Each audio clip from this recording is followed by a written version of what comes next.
வணக்கம். மாசம் இஎம்ஐ கட்டுறதுக்கே உங்க சம்பளம் எல்லாம் காலியாகிறதா? இந்த கடன் பொறியிலிருந்து தப்பிச்சு உண்மையான நிதி சுதந்திரத்தை எப்படி அடையறதுன்னு இன்னைக்கு நாம பார்க்கலாம். இது ஒரு சாதாரண விளக்கம் மட்டும் இல்ல, இது உங்களுக்கான ஒரு ஆக்ஷன் பிளான். முதல்ல இந்த நம்பரை பாருங்க. இது கொஞ்சம் ஷாக்கிங்கா தான் இருக்கும். இந்தியால ஒரு சராசரி மனுஷனோட வருமானத்துல 61% வீட்டு கடன் இஎம்ஐக்கே போகுதாம். யோசிச்சு பாருங்க, நம்ம சம்பாத்தியத்துல பாதிக்கு மேல கடனுக்கே போகுது. இந்த நிதிச்சுமைய நம்மள பல பேர் கண்டிப்பா உணர்ந்திருப்போம். இந்த மாதிரி ஒரு அழுத்தத்துல நீங்க மட்டும் தனியா இல்ல, லட்சக்கணக்கான மக்கள் இதே நிலையில தான் இருக்காங்க. ஆனா கவலைப்படாதீங்க, இந்த சுழல்ல இருந்து வெளியே வர்றதுக்கு தெளிவான வழிகள் இருக்கு. அதத்தான் நாம இப்போ பார்க்க போறோம். சரி, முதல்ல கடன் பொறின்னா என்ன? சிம்பிளா சொன்னா இது ஒரு மோசமான சர்க்கிள். உங்க வருமானம் இஎம்ஐ கட்ட பத்தாம போகும். அதனால ஒரு கடனை அடைக்க இன்னொரு கடன் வாங்குவீங்க.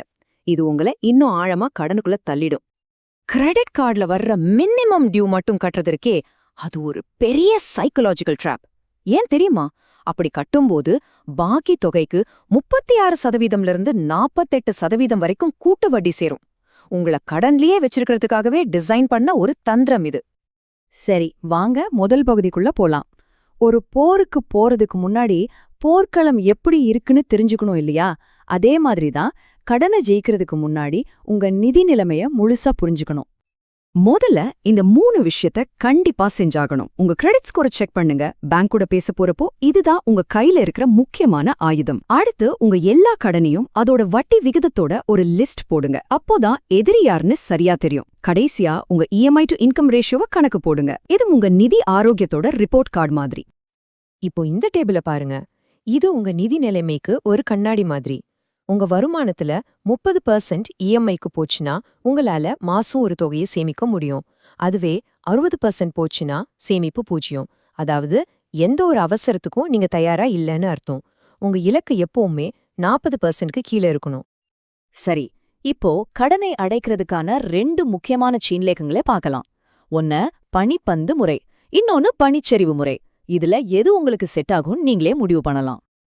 இது ரெண்டுக்கும் என்ன வித்தியாசம்னா, பனிச்சரிவு முறை, அதாவது அவலஞ்ச் மெத்தட், ரொம்ப லாஜிக்கலானது.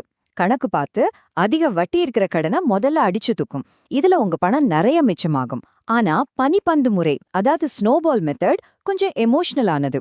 சின்ன சின்ன கடனை முதல்ல முடிச்சு ஆஹா நம்மால முடியுதுன்னு ஒரு உத்வேகத்தை கொடுக்கும். ரெடிட்ல ஒருத்தர் இதை எவ்ளோ அழகா சொல்லியிருக்காரு பாருங்க. பணிச்சரிவு முறையோட லாஜிக்க இதை விட சிம்பிளா விளக்கவே முடியாது. அதிக வட்டிங்கிற பெரிய அரக்கணம் முதல்ல வீழ்த்துறது தான் புத்திசாலித்தனம், இல்லையா? சரி, ஒரு நிஜ வாழ்க்கை உதாரணத்தை வச்சு பாப்போமா? இன்வெஸ்டோபீடியால இருந்து எடுத்து இந்த நம்பர்ஸ் இந்த 2 முறையும் நடைமுறையில எப்படி வேலை செய்யுதுன்னு நமக்கு தெளிவா காட்டும். இந்த ஒரு சார்ட் போதும் எல்லாத்தையும் சொல்றதுக்கு. பனிச்சரிவு முறைய பயன்படுத்தியிருந்தா கிட்டத்தட்ட $500 வட்டி பணத்தை மிச்சப்படுத்தியிருக்கலாம். சோ கணக்குப்படி பார்த்தா பனிச்சரிவு முறைதான் தெளிவான வெற்றியாளர். அப்போ உங்களுக்கான கேள்வி இதுதான். நீங்க கணக்கு பார்த்து லாஜிக்கலா முடிவெடுக்கிற ஆளா, இல்ல சின்ன சின்ன வெற்றிகள் மூலமா உத்வேகம் அடைகிற ஆளா? உங்க மனநிலைக்கு எது பொருந்துதோ அந்த முறையை தேர்ந்தெடுங்க. வாங்க அடுத்த பகுதிக்கு போலாம். நீங்க பனிப்பந்து முறையை எடுத்தாலும் சரி, பனிச்சரிவு முறையை எடுத்தாலும் சரி, உங்க கடன் அடைக்கிற வேகத்தை அதிகப்படுத்த சில பவர்ஃபுல் டெக்னிக்ஸ் இருக்கு. அத பத்தி தான் இப்போ பார்க்க போறோம். இது ரொம்ப ரொம்ப முக்கியமான ஒரு விஷயம். உங்க லோனோட ரூல்ஸ் எல்லாம் கல்லுல செதுக்குனதில்ல. நீங்க உங்க பேங்க் கூட பேசி உங்களுக்கு சாதகமா சில விஷயங்களை மாத்திக்க முடியும். பேங்க் கூட பேச பயப்படவே வேணாம். இந்த 4 சிம்பிள் ஸ்டெப்ஸை ஃபாலோ பண்ணுங்க போதும். உங்க கிரெடிட் ஸ்கோர் நல்லா இருந்தா மத்த பேங்க்ஸ் என்ன வட்டி தராங்கன்னு ரீசர்ச் பண்ணி உங்க டாக்குமெண்ட்ஸ் எல்லாம் ரெடி பண்ணிட்டு உங்க பேங்க் கிட்ட ப்ரொஃபஷனலா பேசுங்க. இதையும் தாண்டி 2 பவர்ஃபுல் ஆப்ஷன்ஸ் இருக்கு. கடன் ஒருங்கிணைப்பு, அதாவது டெட் கன்சாலிடேஷன். இது அதிக வட்டியில இருக்கிற பல கடனை ஒன்னா சேர்த்து வட்டி குறைவான ஒரே கடனா மாத்துறது. இன்னொன்னு கடன் மறுசீரமைப்பு, அதாவது லோன் ரீஸ்ட்ரக்சரிங். இது இஎம்ஐய குறைச்சு கடன் காலத்தை நீட்டிக்கிறது. இது ரெண்டுமே உங்களுக்கு உடனடியா கொஞ்சம் மூச்சு விட டைம் கொடுக்கும். இது நிஜமாவே நடந்த ஒரு விஷயம். கிரெடிட் ஆக்சஸ் கிராமீன் மாதிரி நிறுவனங்கள் கொரோனா நேரத்துல மக்களுக்கு இந்த மாதிரி கடன் மறுசீரமைப்பு செஞ்சு கொடுத்தாங்க. பேங்க்ஸே இந்த மாதிரி உதவிகளை செய்றாங்க. அதனால உங்க பேங்க் கிட்ட உதவி கேட்க தயங்கவே தயங்காதீங்க. இப்போ நாம கடைசி கட்டத்துக்கு வந்தாச்சு. இந்த முழு பயணத்தோட அல்டிமேட் கோல் என்ன, நம்ம ஏன் இதெல்லாம் பண்றோம்னு பார்க்கலாமா? நல்லா புரிஞ்சுக்கோங்க, நம்ம இலக்கு வெறும் கடனை அடைக்கிறது மட்டும் இல்ல, அதையும் தாண்டி கடனால வர்ற மன அழுத்தத்தை குறைச்சு நிம்மதியான ஒரு வாழ்க்கைய வாழறதுதான். உண்மையான நிதி சுதந்திரம் பணத்துல இல்ல, மன அமைதியில தான் இருக்கு. இந்த மேற்கோளை கொஞ்சம் யோசிச்சு பாருங்க. அவசரப்பட்டு ஒரு முடிவெடுக்கிறத விட சரியா திட்டமிட்டு ஒரு முடிவு எடுக்கிறது தான் புத்திசாலித்தனம். இது குறுகிய கால தந்திரங்களை விட நீண்ட கால நிதி ஞானம் எவ்வளவு முக்கியம்னு சொல்லுது.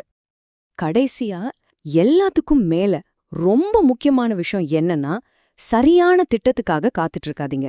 ஒரு சின்ன அடியாவது எடுத்து வைங்க. உங்க பயணத்தை இன்னைக்கே தொடங்குங்க. தொடர்ந்து முன்னேறிக்கிட்டே இருங்க. இப்போ உங்ககிட்ட ஒரு சீன்லகர் இருக்கு, அதை செயல்படுத்த தந்திரங்களும் இருக்கு.